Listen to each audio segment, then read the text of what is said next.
The day Delaney Shaw quit, I finally understood something about the people who fight you the hardest. Some of them aren't trying to beat you, they're trying to get close enough to be seen, and a fight is the only door they can find. I was carrying the last box out of a building I'd given 9 years to. A stapler I never liked. A dead succulent I'd been slowly murdering since a Christmas party. A mug that said structurally sound. A gift from someone who found it funnier than I did. And there she was, leaning against the driver's door of my car in the parking garage, arms crossed, like she'd been standing there long enough to get bored with the concrete. She'd handed in her resignation 40 minutes after I handed in mine. "Now we can talk," she said. I stood there holding a dead plant like a man who'd forgotten what his hands were for. My name is Nathan Cole. I was 35, a project architect at a mid-sized firm in Providence, which is a long way of saying I was the person who made sure other people's beautiful drawings didn't fall down. Designers dreamed. I did the math that kept the dream from hurting anyone. 9 years of load calculations and code reviews and 2 a.m. phone calls about a cantilever that looked effortless in the rendering and impossible in real life. It's honest work. It's just quiet work. The kind nobody photographs. I'd made peace with that a long time ago. Or I told myself I had. The truth is, I learned early that being the reliable one and being the chosen one were two different jobs, and I only ever got hired for the first. A woman I almost married once called me steady, the way you'd describe a couch you were about to leave on the curb. She wanted someone with more weather in him. I was a clear forecast, 7 days out, no surprises. She left for a thunderstorm, and I stopped waiting to be picked. So I built a career out of being necessary instead of wanted. It's a fair trade mostly. You don't get the applause. You also don't get your heart handed back to you in worse condition than you loaned it out. My apartment was clean and my work was correct, and my life had the particular quiet of a man who has stopped auditioning for anything. That was who was standing in that parking garage. Someone who had stopped expecting to be the reason anyone waited anywhere. To explain what she meant by "now we can talk," I have to go back 2 years, to the day Delaney Shaw walked into the firm and ruined my very organized plan to feel nothing for the rest of my career. The first thing I noticed about her was not that she was beautiful, though she was, in the specific way of people who clearly haven't organized their life around it. It was how still she was in a room built to rattle people. Firm-wide pitch, 20 chairs, 3 partners watching to see who would crack. She walked in with a roll of drawings under one arm and dark hair pulled back like she meant it, and she looked at the room the way you'd look at weather you'd already dressed for. Then she unrolled her drawings and I saw the cantilever. It was gorgeous. A second-floor room reaching out over nothing, all glass, the kind of thing that makes clients gasp and makes structural people reach for antacids. Everyone at the table made the gasping sound. I made the other one. "It won't hold," I said, the first words I ever said to her. She didn't flinch. She looked at me like a person who had walked into a knife fight and was relieved to finally see a knife. "It'll hold," she said. "You just haven't figured out how yet." That got a laugh from the room. It also got 2 years of my life, though I didn't know that yet. Here's what you need to understand about a firm. It's a small town with better lighting. Everyone gets a role in the story the office tells about itself, and within a month, the story had decided what Delaney and I were. We were the fight, Cole versus Shaw. People would check the meeting calendar to see if we were both on a project, the way you check whether it's going to rain, and we gave them a show. God help me, we did. There was even a betting pool on us. I found out by accident. A junior drafter named Priya kept a spreadsheet, and one afternoon I caught her updating it, right after a meeting where Delaney and I had spent 20 minutes disagreeing about a fire stair. "What is that?" I said. She didn't even hide it. "Odds." "On what?" "On you two." She spun the laptop around. There were actual columns. Most people have money on you finally strangling each other. I hold a minority position. Which is, Priya looked at me like I was slow, which, it turns out, I was. "You know which," she said, and spun the laptop back around. I told her to take me off the board. She didn't. She kept the spreadsheet. "I'll come back to Priya. She designed things that shouldn't stand up," I explained, in careful detail why they shouldn't stand up. She'd come back a week later having found a way to make them stand up, usually by making my life harder, and she'd slide the revised drawings across the table with a small red pen mark in the corner. A little check, like she was grading me. She used a red pen for everything. so I started buying red pens and leaving them on her desk, one at a time, and neither of us ever said a word about it. It was the closest thing to flirting either of us could admit to. We called it winning. I remember one review in particular. She'd proposed a staircase that floated, no visible supports, treads that seemed to hang in the air like an argument nobody had finished. The partners loved it. I stood up in front of all of them and walked through exactly how someone would die on it. She listened with her chin in her hand, not annoyed, almost delighted, and when I finished she said, "Okay, now solve it," instead of just enjoying it. So I did. We ended up designing that stair together over the next 3 days, back and forth, red pen and pencil, and it got built, and it holds 300 pounds a tread. It was the best thing either of us made that year. Neither of us admitted that either. "You know your problem," she told me once, near 11 at night. Both of us, the last ones left over a hospital wing that refused to behave. "You treat every idea like it's guilty until proven standing." "That's literally my job," I said. "It's your whole personality." Also true. That got the first real laugh out of her. Not the sharp one from meetings. A different one, lower, like something that got out before she could approve it. "I noticed it the way you notice a door open somewhere in a house you thought was empty. I should have noticed more. But I'd built my whole self on not noticing when someone might be reaching for me. Because noticing and being wrong was the one bill I'd promised myself I was done paying. So I filed that laugh under coincidence. I kept score. I told myself the thing I told myself about everyone. That she was sharp with me because she didn't much like me. It was the safest available story. Not because it was true, because it asked nothing of me. Then came the Merrick project, and the story stopped holding. Merrick was mine, or it was supposed to be. I'd carried it 4 months. I reworked a foundation everyone else had written off, saved the client a fortune, kept the whole thing standing on a site that sloped like a bad decision. Then, 2 days before the client presentation, a design partner named Holt, a man who wore scarves indoors, decided the pitch needed a stronger voice in the room. Meaning his. I was told I'd be there to answer technical questions. Support. Furniture again. I said fine. I always said fine. It was the most fluent word I owned. I was refilling coffee in the break room, being fine about it, when Delaney found me. "You're letting Holt take Merrick," she said. "Not a question. It's the firm's project. It's your building, Nathan. You held that site together with your bare hands, and he's going to stand up there and talk about the skylights." I shrugged. That's how it works. She looked at me for a long moment, and something moved across her face that I didn't have a category for. It wasn't pity. Pity I'd have recognized and hated. This was closer to anger, but pointed sideways, at the room, not at me. "That's how you let it work," she said. "There's a difference." And then she did the thing I still think about. She went into the presentation the next morning, a presentation she had no part in and no stake in, and when Holt reached the foundation, she said, lightly, like she was only being thorough, "That part was Nathan's save. The original grade was unbuildable. He's the reason you have a basement instead of a lawsuit, in front of the client, in front of the partners." She handed me the credit and made it look like an accident, so Holt couldn't even be angry without looking small. Nobody had done that for me. Not once in 9 years. I'd like to tell you I said something worthy of it. I didn't. I said thanks in the hallway afterward like she'd held a door, and she said don't mention it, in a way that meant it, and we went back to being the fight, because being the fight was easier than being whatever that had almost been. But something had shifted. Quietly, structurally, the way a load finds a new path through a building without anyone hearing it move. I started noticing things I'd trained myself not to notice. That she stayed late on the nights I stayed late. That she brought 2 coffees on those nights and left one at my desk without comment.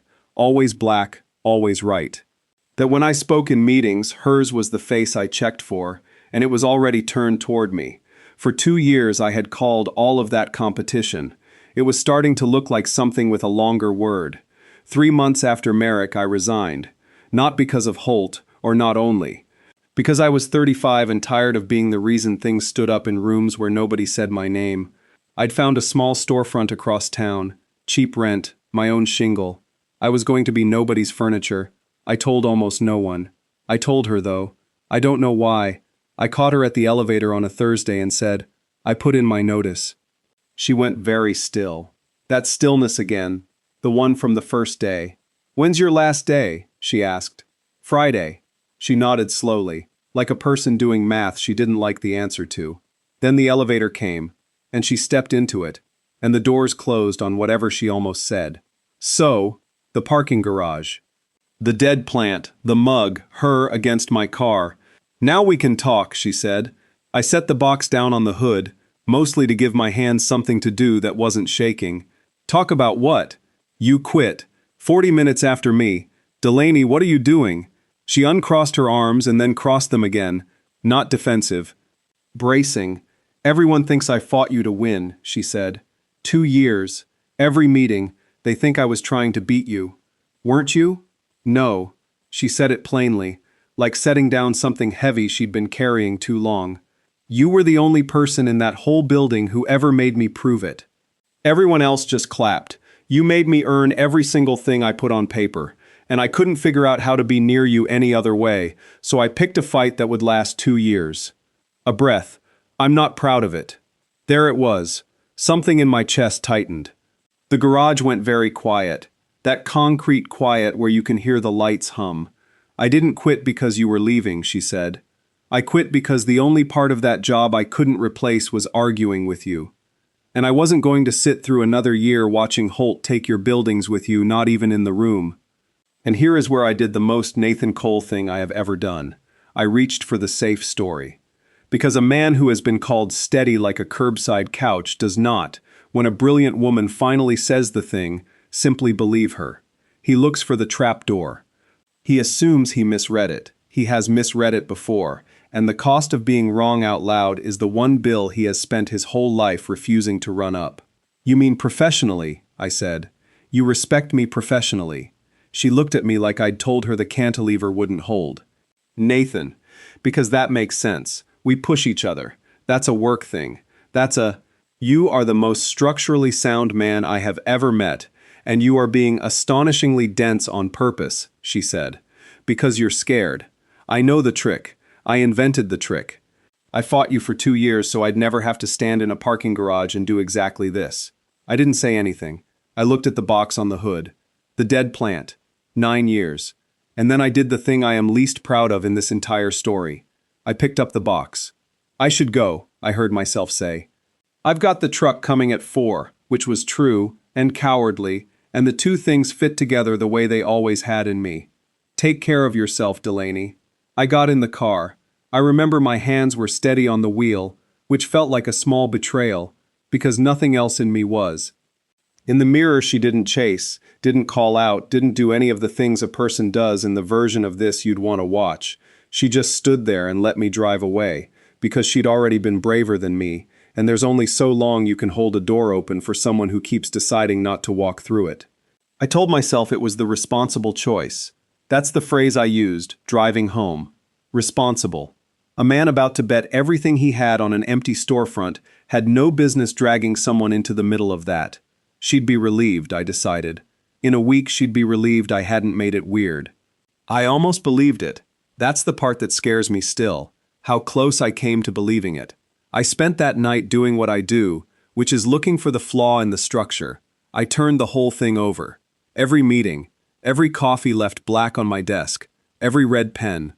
And I kept arriving at the same load-bearing fact, the one I'd been designing around for a decade. I was more afraid of hoping and being wrong than I was of never hoping at all.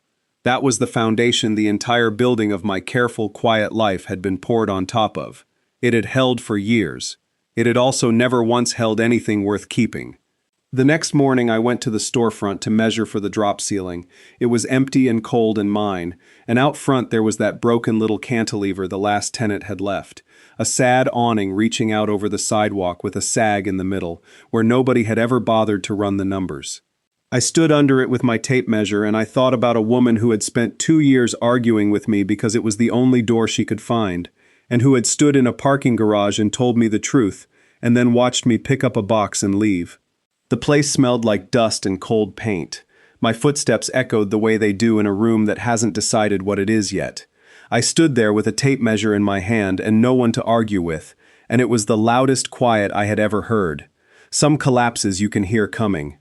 This was the quiet kind, the kind that's already happened by the time you notice the floor is gone. I found a red pen in the box from my desk. One of hers, actually. I'd never returned it. I don't know why that was the thing that did it, but it was. I drove to her apartment. I had never been there. I stood in the hallway a full minute before I knocked, running the calculation one last time, and for once the answer came out different, because for once I put the right load in the equation. Not what if I'm wrong. What if I'm right and I leave anyway? She opened the door. She didn't look surprised, which was somehow the worst and best thing, because it meant she still knew me better than I knew myself. "There's a storefront," I said. "Across town. Terrible drop ceiling. A cantilever out front that sags because nobody ran the numbers, and I've been telling myself I'd fix it eventually." I made myself hold her eyes. "You're better at the parts I'm bad at. I'm better at the parts that keep yours standing." That was true for 2 years. I just kept it in the wrong column. I'm sorry I got in the car. Her mouth did the thing, not the sharp smile, the other one, the one that got out before she approved it. "Are you offering me a job or a life?" she said, "because your pitch is unclear." "Both," I said. "The pitch is both. I've never been good at the language part. That's your department." That got the real smile, all the way up. We didn't fall into each other's arms in the hallway. I'll be honest, because this is the part people expect me to inflate, and I won't. She looked at the red pen still in my hand, took it, and said, "You kept this," not like a question, and I said, "I kept this," not like an answer, and both of those small sentences carried more than either of us could have said out loud. Then we went and got coffee at a diner with mismatched booths and a window seat that made people accidentally honest, and we talked for 4 hours about drop ceilings and fear and the specific cowardice of calling love a rivalry. That was the beginning, not fireworks, a door, finally used. The sign on the storefront went up 8 months later. It took that long because I insisted on doing the structural work myself, and she insisted on painting the sign herself, and we argued about the font for a week, which felt exactly like coming home. It says Cole & Shaw. We got married in the shop a year after that. Of course we did. Priya did the flowers and read her spreadsheet aloud as a toast, updated odds and all, and the whole room laughed except me. I was looking at Delaney, doing the thing I'd spent a decade too scared to do in front of people, which was hope out loud and be right about it. She kept her minority position, by the way. She says it was the best trade she ever made. I don't argue that one. After a lifetime of being certain about which things would fall, I've finally learned which fights are worth losing. The firm we left still tells the story of the 2 rivals who couldn't share a room. They don't know the room was the only place we could stand to admit we wanted to be near each other.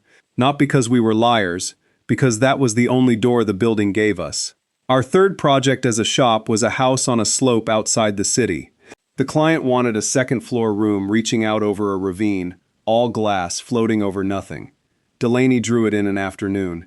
It was gorgeous. It made me reach for antacids. A cantilever, out over the drop, held up by faith and a little steel.